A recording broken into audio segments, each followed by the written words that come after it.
les da una cordial bienvenida a las 6ª Jornadas Internacionales de Agenda Regional Latinoamericana. Las nuevas dimensiones del conflicto internacional, diversidad cultural, migraciones y recursos naturales. Seguidamente, el señor rector de la Universidad Católica de Córdoba, el licenciado Rafael Velasco, y el señor decano de la Facultad de Ciencia Política y Relaciones Internacionales, Magíster Mario Riorda, darán apertura a este evento.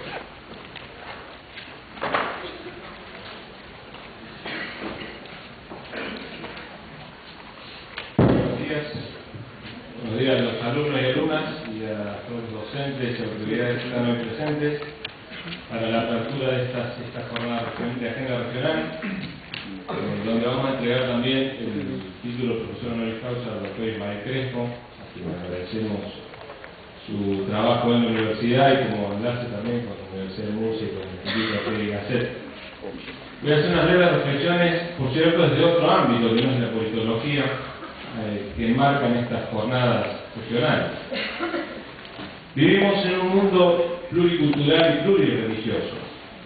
La erosión de las creencias tradicionales y la tendencia a homogeneizar las culturas han fortalecido formas distintas de fundamentalismo religioso. Algunos usan cada vez más la fe en Dios para dividir pueblos y comunidades y para provocar polarizaciones y tensiones que quiebran los fundamentos de la vida social. Como consecuencia de la globalización, la soberanía de muchas naciones se ha debilitado en todo el mundo. Algunos estados experimentan este fenómeno como un tipo singular de marginación global y como una pérdida de dignidad nacional. Sus recursos naturales son saqueados por intereses transnacionales, al margen de leyes nacionales y a menudo favorecidos por la corrupción. La violencia, la guerra y el tráfico de armas han sido fomentados por intereses económicos muy poderosos. Por otra parte, el modo de acceder y explotar fuentes de energía y otros recursos naturales está rápidamente aumentando el daño al suelo, el aire, el agua y todo el medio ambiente hasta el punto de ser una amenaza para el futuro del planeta. Muchas comunidades han sido desplazadas y los pueblos originarios han sido los más afectados. Teniendo en cuenta este contexto, las agendas regionales y de política a nivel internacional deberían centrarse en cómo restaurar las relaciones entre los seres humanos entre sí, de los seres humanos con el medio ambiente, con el planeta concebido como una casa común. No hay futuro en un mundo asolado por las desigualdades y las guerras y arrasado en sus recursos naturales. Las agendas internacionales deberían focalizarse en cómo convivir juntos en un mundo cada vez más plural y diverso, procurando que los recursos alcancen para todos. Esto, ya lo sé, es una utopía. Pero ¿cómo avanzar hacia nuevos esquemas y acciones creativas si no es animado por algún tipo de utopía? Se proclama que han caído los grandes relatos, pero por todas partes proliferan los pequeños relatos que dan sentido a las pequeñas historias. La reafirmación de los pueblos originarios con sus relatos propios, las nacionalidades y los nacionalismos, la multiplicidad de actores de la sociedad civil, la convivencia en las sociedades de cada vez más grupos de migrantes son desafíos acuciantes que se plantean a la tolerancia y a la capacidad de acogida de las naciones. Son muchos, por ejemplo, los interrogantes acerca de la justicia de determinados planteos migratorios claramente discriminatorios de los países centrales. Todo esto plantea desafíos a la hora de pensar y reflexionar desde las universidades. Nuestra misión como universidad jesuita es tender puentes entre el conocimiento que producimos y la realidad en donde se generan y a la que van destinados. ¿Cómo abordar tan amplia gama de problemas? No hay otra alternativa que abordarlo desde diversas perspectivas, conscientes de que nuestro contexto nos condiciona y nos enriquece a la vez. El tema, como se ve, tiene, entre otras, aristas políticas, económicas, religiosas y culturales. Permítame aportar una reflexión desde mi propio lugar, que no es la politología. Voy a hacerlo a partir de un mito de origen de nuestra tradición judeo-cristiana, la saga de Caín y Abel, donde se simboliza el comienzo de la ruptura de la fraternidad. Allí se dice que ambos hermanos pertenecían a culturas diferentes.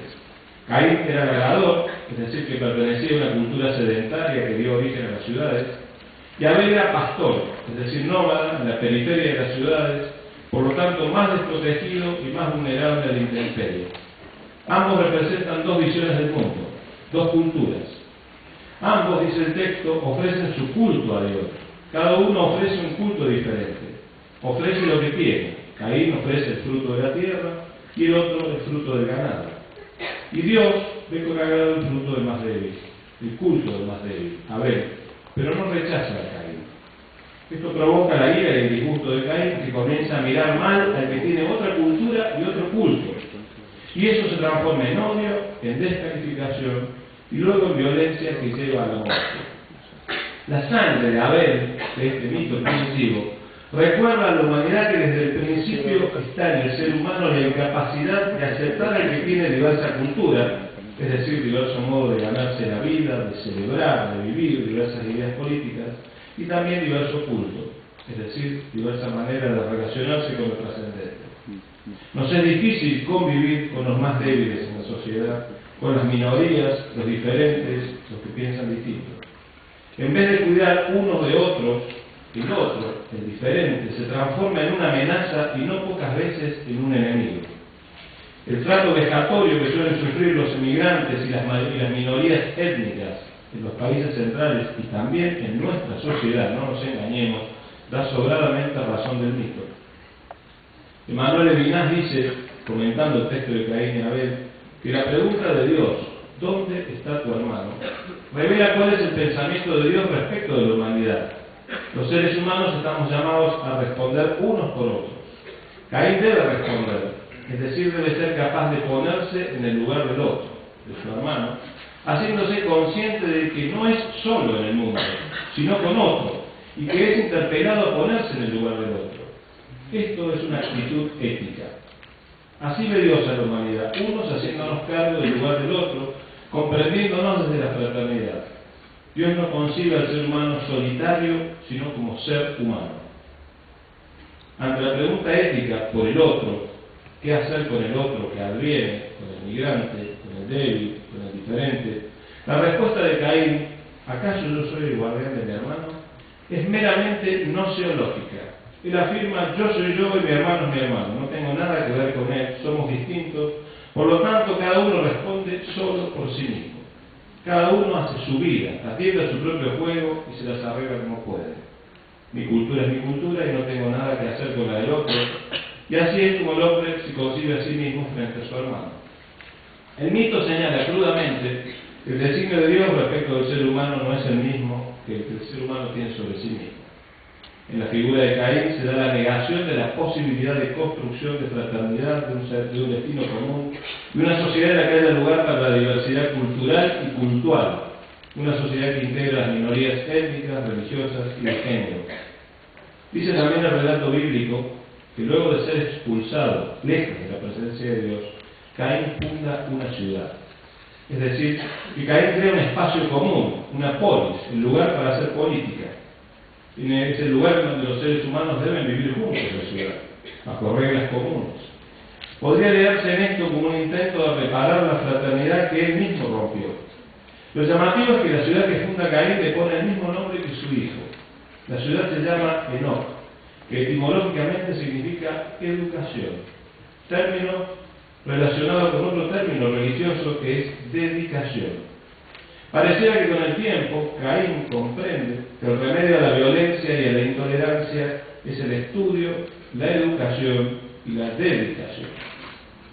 El camino a desandar entonces, según el mito de origen, es largo y tiene que ver con estas categorías. Tiene que ver con dedicación, que es un término de connotaciones religiosas porque significa ofrenda, dar lo mejor de sí, y con educación, que significa conducir, sacar de adentro lo mejor de sí. Hay que sacar de adentro lo mejor, el hermano que nos habita. Ambos términos sugieren salir de sí hacia el otro, responder ante el otro, responder por el otro.